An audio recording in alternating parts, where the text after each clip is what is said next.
கெதியா வாங்கண்டு சிங்களத்தில் எப்படி சொல்றது? இக்மனட்ட என்ன? கெதியா வாங்க, இக்மனட்ட என்ன? கெதியா இக்மனட்ட வாங்க என்ன? இக்மனட்ட என்ன? கெதியா வாங்க. மேக்க அத்தனிங் தியாන්න. இத அவடத்த வையுங்கோ. மேக்க இத අතන අවඩත තියන්න வையுங்கோ. මේක අතන තියන්න இத அவடத்த வையுங்கோ. ஏதே කරන්න එපා.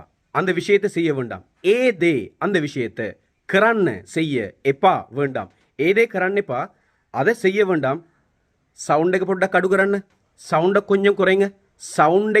சவுண்ட பொட்டக் கொஞ்சம் අඩු කරන්න குறைங்க. ඔයා සිංහල දන්නේ නැද්ද? உங்களுக்கு சிங்களம் தெரியாதா? ඔයා සිංහල දන්නේ නැද්ද? உங்களுக்கு சிங்களம் தெரியாதா? එහෙනම් கிளாஸ் එකට ஜாயின் பண்ணு. அப்படி என்ன கிளாஸில் ஜாயின் பண்ணுங்க. 0777 நாளைக்கு ஆன்லைனில் கிளாஸ் ஒன்று ஆரம்பிக்கப்பட இருக்குது. முதல் கிளாஸும் 2வது கிளாஸும் ஃப்ரீ. இப்போவே ஜாயின் பண்ணுங்கள்.